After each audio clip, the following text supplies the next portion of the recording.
you wanted the best, you've got the best podcast, the hottest podcast in the world. The Chris Voss Show, the preeminent podcast with guests so smart you may experience serious brain bleed. The CEOs, authors, thought leaders, visionaries, and motivators. Get ready. Strap yourself in. Keep your hands, arms, and legs inside the vehicle at all times, because you're about to go on a monster education roller coaster with your brain. Now, here's your host, Chris Voss. Hi, folks. It's Voss here from thechrisvossshow.com. There you go, ladies and gentlemen. The Iron Lady sings. That makes it official. Welcome to the big show. For 16 years, we've been bringing you the most brilliant minds, the smartest people, the people who tell you the journeys of a lifetime, the historians, the CEOs, the billionaires, you name it. We've had some of the most greatest people on the show, and we continue that legacy today. We have an amazing author and mind on the show. Dan Schlossberg joins us on the show. His newest book is out called Home Run King, The Remarkable Record of Hank Aaron, out May 14th, 2024. We're going to get into it with him, find out his insights and what he's put in this amazing tome that he's taken and written. He is a former Associated Press newsman, a lifelong resident of northern New Jersey, and is one of the country's premier baseball experts, and is the only U.S. journalist who covers travel and baseball exclusively. He boasts a 50-year journalism career that spans the gamut from broadcast analyst to commentator to writer, author, and entrepreneur. He's won awards for writing, editing, graphic design, and public service from the Garden State Journalists Association and the North American Travel Journalists Association and the International Association of Business Communicators. He is the author of 40, count 'em, baseball books, founder of President Emeritus of NATJA, and the co-host, executive producer of the weekly Travel Itch radio show. I picked up some travel itches when I was in Thailand last time, but that's a different story. Welcome to the show, Dan. How are you? I'm doing great, Chris. Thank you for having me. There you go. Thanks for coming on the show. We really appreciate it. It's an honor to have you. 40 baseball books. Give us your .net, .coms. Where do you want people to find you on the interweb, sir? It's danschlossberg.net. So just my name followed by .net. There you go. So give us a 30,000 overview of your new book and what's inside. It's the most unusual Hank Aaron book ever written because it was not written chronologically. It was written by topic rather than time. I wrote each chapter as if it were a separate magazine article. I am primarily a magazine writer. Mm-hmm. And I just thought there were certain subjects that needed to be covered and easy to find for anybody who picks up the book. So that's why it was done that way. Nice. So now, have you covered Hank Aaron in the past with your books?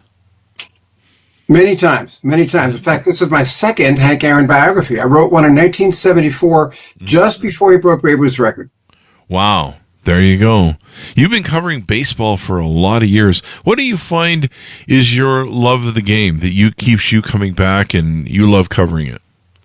Every day is different. You never know. I mean, Joaquin Anderhar was once asked to describe baseball in one word, and his answer was, you never know.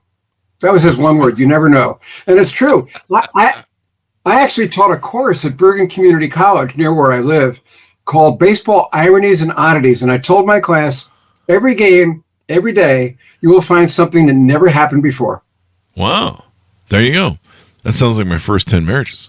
So tell us a little bit about you. How did you grow up? What was some of your motivations and influences? Maybe how did you first discover your love for baseball? And then what made you start becoming a writer? I grew up in northern New Jersey, which is about, maybe less than a half hour from New York City. I could actually see the New York City skyline from my bedroom as a boy. And I used to love to watch that skyline. It was beautiful. Yeah. And I became a baseball fan in 1957 when I was 9, and my father and I were watching on the old Zenith black and white TV in the living room. He turned down the sound and told me what was going on. The Milwaukee Braves beat the Yankees in the World Series. All my friends rooted for the Yankees because the Dodgers and the Giants were leaving town. Everybody I know rooted for the Yankees. The Mets didn't exist yet. Uh-huh. And the Milwaukee Braves won, and I stuck with them ever since. And Hank Aaron was the biggest star in that team. There you go. So that it gave you the drug, huh? It gave you the first hit, and got you addicted, huh? Yeah, that was my baseball steroid. Yeah. So how did you parlay that to becoming a writer and then writing for baseball? I always loved to write and create my own little magazines, whether they were news magazines or sports magazines, just to scotch tape clippings in, to write a few articles. I did that since I was a little kid, and I still have all of those things. I should probably donate them somewhere. I have no idea where. But I always loved to write and create and draw and lay out a design of a newspaper. And I was sports editor of all my school publications, high school, college, you name it. And that's what happened. Wow. There you go. You just had like a knack for it, I guess. Was there any newspapers that inspired you? Like, I don't know, the New York Times or? I guess probably the New York Post, only because it was a tabloid, easy to read. Easy to read, yeah.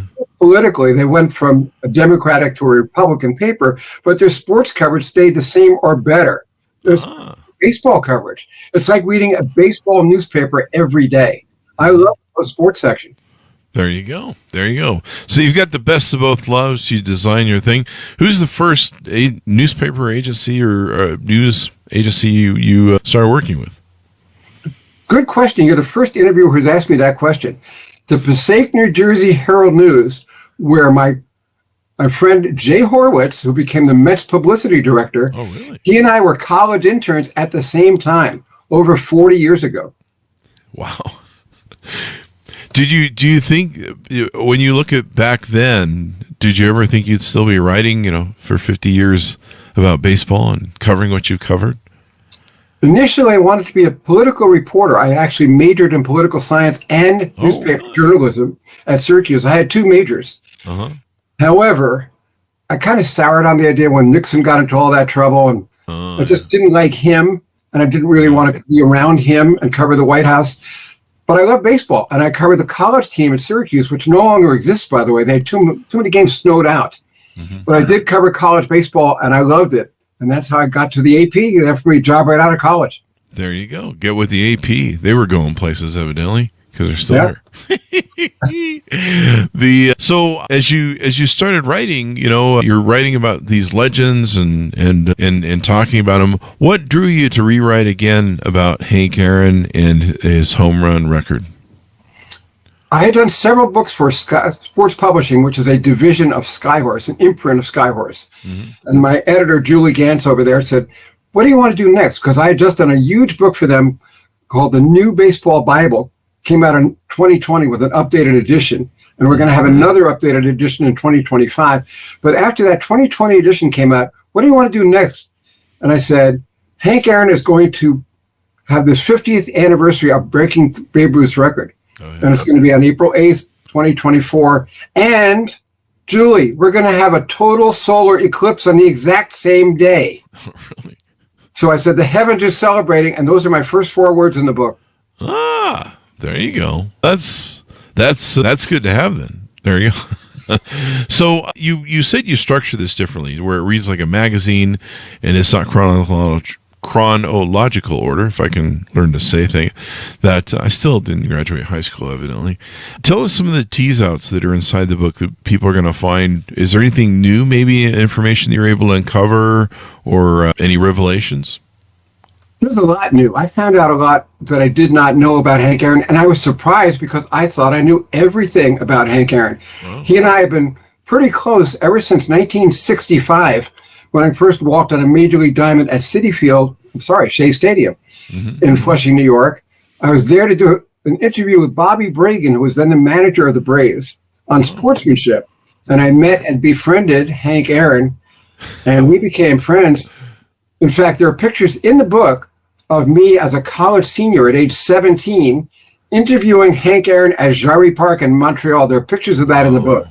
Wow. Your life is like a history book in and of itself, for probably all the people you've interviewed and the great talent that passed through baseball during that time.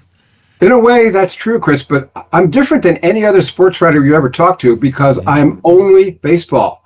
I've never seen a Super Bowl or a Stanley Cup playoff or an NCAA Final Four. I am baseball 12 months of the year. There you go. There you go. How's baseball doing these days, do you feel, with some of the changes they made? It seems like the game's sped up. I like how they got the box there now so that you can kind of see. It seems like the game is moving. Having the box there has not helped the umpiring. It's still pretty bad. Oh, really? Especially Angel Hernandez. Let's not name any names here. Yeah. When Chipper Jones told me when Angel Hernandez is a home plate umpire at the Braves game, he won't watch. So really? Wow. that's a pretty strong statement there. Wow. But having the box doesn't help. But speeding up the game really does help. However, the worst rules change in baseball history is what I call the Manfred Man that appears every extra inning. That's the ghost runner on second base. I call it the Manfred Man after the British group. Because it was created by Rob Manfred, the commissioner. It's a disgrace, an abomination. Manfred ought to get out of the commissioner's job before it wreaks more havoc. Wow. There you go. What else is in the book maybe that people might be surprised at that was new that you found? Maybe some different tease outs. How about Aaron helping 4 Democratic presidents win the White House? He campaigned for Barack Obama, Joe Biden, Jimmy Carter, and Bill Clinton.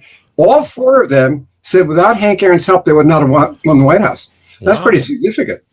Was it money, or was it him going out and speaking and giving his endorsement, things like that?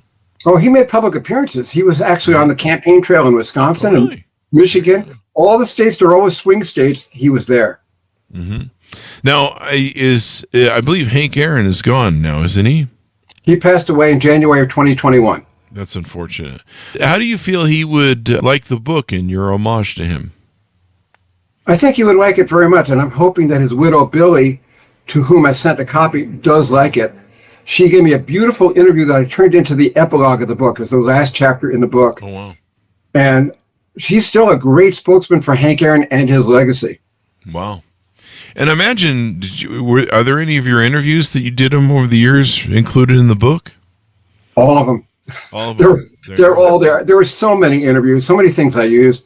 I did use a little of the information from the original Hank Aaron book, but most of it is brand new. And obviously, the Hank Aaron story stopped when he passed away. But I interviewed him recently, fairly recently, when Chipper Jones got into the Hall of Fame in 2018. I called Hank Aaron for a quote. He gave me a beautiful quote about Chipper. Last summer, I spoke to John Schuerholz, who's also in the Hall of Fame, longtime general manager of the Braves. And I said, John, you were the GM. What was it like to be the boss of Hank Aaron? And he said, no one is the boss of Hank Aaron, said John. There you go.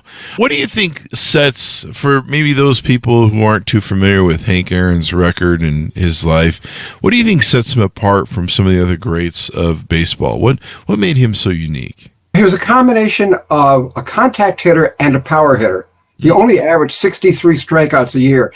In fact, Tom Seaver, when he broke in his first year, he fanned Hank Aaron 7 times. He never fanned him more than once any season after that. Wow. So Hank Aaron learned Tom Seaver. He also mastered Sandy Koufax and Steve Carlton. He batted .362 against Sandy Koufax, .342 against Steve Carlton. Not too shabby. Mm-hmm. There you go. And what kind of man would you describe him as when he was off in the off season and stuff, and when he was on the field or off the field and helping people? What kind of person was he? He was a class act. Mm-hmm. He was a civil rights advocate. He really picked up Jackie's torch and ran with it. He was lucky to be in Atlanta because that was the home of Martin Luther King Sr. and Jr., both of whom he knew and befriended. Mm-hmm. Also, Ralph David Abernathy, Andrew Young. So many civil rights leaders. Jesse Jackson was from Chicago, but he also befriended Jackson. Mm-hmm. But there are so many based in Atlanta, and he was very good friends with Jimmy Carter. And in fact, years after Aaron retired as a player, the Carters and the Aarons went skiing together in Europe. Oh, wow. And unfortunately, neither of them knew how to ski. Can you imagine Hank Aaron falling down? This great athlete who played racquetball, tennis, fishing, swimming, baseball, football, so many sports. But he couldn't ski. He kept falling. Yeah, that's what I do when I ski. I just gave it up because it's hard. It's harder than you think. I think kids can pick it up pretty well. So he led an exemplary life. How do you feel about people like him who did it the natural way to become home run record holders, and then the era of the steroids and asterisks that came thereafter, and how do you feel about that era? Should those people be in the Hall of Fame or not? Definitely not. They cheated. They distorted the baseball history book. In fact, let's talk Barry Bonds for a second, because he's allegedly the home run king now. Not in my book, and not in my book. Mm-hmm. So either way you want to look at that statement. Mm-hmm. If you look at Barry's record, that year he hit 73 home runs, was the only time in his entire career he had as many as 50. Wow. Well, as Yogi Berra would say, Chris, something's not kosher in the state of Denmark. Wow. Yeah, he was really on something then and stuff. How do you feel about, we had Keith O'Brien, I don't know if you know him, he's the New York Times author and coverage over there. He was on just recently for Charlie Hustle, The Rise and Fall of Pete Rose. And yes. And he called them the last glory days of baseball. How do you feel about the whole Pete Rose thing? Should Pete Rose be allowed in the Hall of Fame? Should we let bygones be bygones after all these years? Not unless Joe Jackson gets in too. Shoeless Joe was less likely to cheat than Pete Rose did. The problem with Pete Rose, he lied for 25 years. Yeah. Had he come clean early, as Andy Pettit did, and said, I made a mistake, I used steroids, I'm sorry. That's all he had to say. He would have been in the Hall of Fame years ago. Wow. Instead, he goes to Cooperstown on induction weekend and holes up in some store and sells his autographs anyway. Wow. That's, what are you going to do? Evidently, he has quite the ego, and a lot of people are successful too. But there it goes. How do you feel the current sort of what's that kerfuffle they have with the gentleman who's got the interpreter? There's some Shohei Ohtani. Yeah. How do you feel about that whole situation? It's a real mystery, because for one thing, Ohtani rarely talks to the media anyway. Now he's even less inclined to talk to the media. I don't know who his interpreter is now, but the point is, how can somebody steal $16 million from you without your knowing it? It's true. I mean, Billy Joel had I think it was $100 million stolen by Christian Brinkley's brother that he put in. So, I mean, I don't know how you lose $100 million. So, I guess, whatever. But yeah, it's kind of interesting. Baseball just keeps trucking along. And when I grew up, it was Steve Garvey, and I was a Dodgers fan because I grew up in L.A., And now Steve Garvey was running for office, so it's kind of weird. And I guess he owes the IRS $400 million, so. Or not. No, hold on. $400,000. Make sure. Not that bad. Yeah, $400 million, that would be something. So, yeah, he owes $400,000 something. I'm sure he'll figure out how to work it out. Maybe he can sign some baseballs for him or something. That Garvey's nickname when he played was the Senator, because he was always glad-handing everybody, very polite guy. I think I remember that. I was a big fan. And then Tommy was just so baseball. Yeah, but I got to tell you, Garvey's the only guy in my career who ever thanked me for interviewing him. And I said, really? Steve, I should be thanking you for your time. He said, no, I'm thanking you because you did your homework. You asked good questions. What a class act. Yeah. That is nice. Yeah, there you go. I thought he was great in LA Dodgers when I was a kid, and I also liked, I can't remember the guy who was with the Oakland A's during that time, but he was like a home run hitter and just a hell of a baseball player, but I forget his name. But so when people come away with the book, what do you hope that they come away with? What do you hope they remember from your book?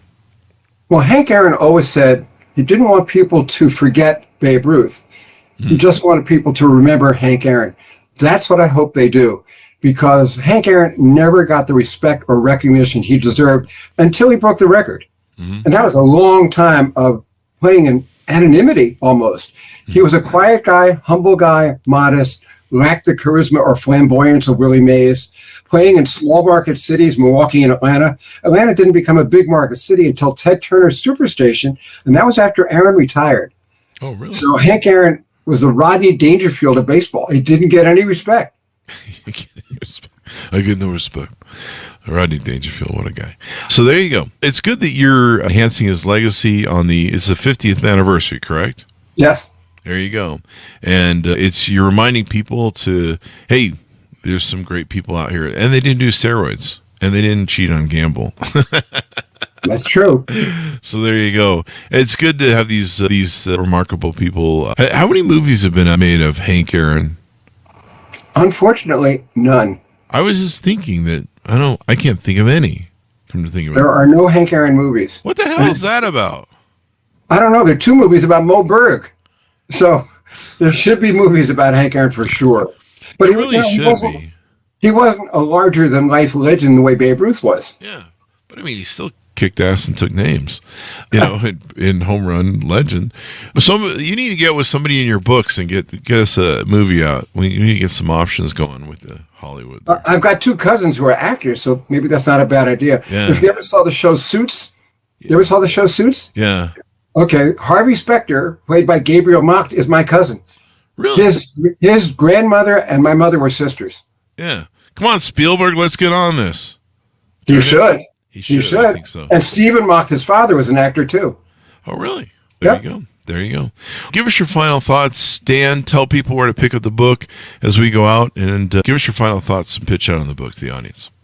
Well, you can get the book from Amazon.com, or any bookstore. Barnes & Noble would be a good place to go. And hopefully you'll get it as a Father's Day gift, because we're not far away from Father's Day. There you go. Give it to your father. So many people have those relationships with their dad. They went to the baseball game, and I remember that. What was that scene from? Oh, it was the City Slickers. I think it was. He says, like, the only time I could have talked to my dad was going to baseball. I think that was from that movie. And so a lot of people have those memories of their father. So great Father's Day gift to give to your old dad, especially if he was into baseball. I just think America's greatest sport. It's kind of weird how football became something bigger than that, but I hope that baseball makes a comeback, and I don't know, maybe we can have a double Super Bowl Sunday. We'll have a playoffs for baseball, and I don't know how that works out. So thank you very much for coming on the show, Dan. Give us your .net as we go out. Gotta give a shout out to Eddie Mathews, because he was Hank Aaron's manager when he broke the record, and as a player, he and Aaron hit more home runs as teammates than any tandem in baseball history, 863. Wow. That's a story in itself, huh? It is. And they're both in the Hall of Fame, of course.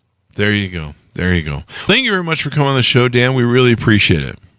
Thank you, Chris. Great being here. Thank you. And please come back for your future books. We'd love to have you. Thanks to our audience for tuning in. Go to goodreads.com/Chris Voss, LinkedIn.com/Chris Voss, Chris Voss 1 on the TikTokity and all those crazy places on the internet. Thanks for tuning in. Be good to each other. Stay safe. We'll see you next time.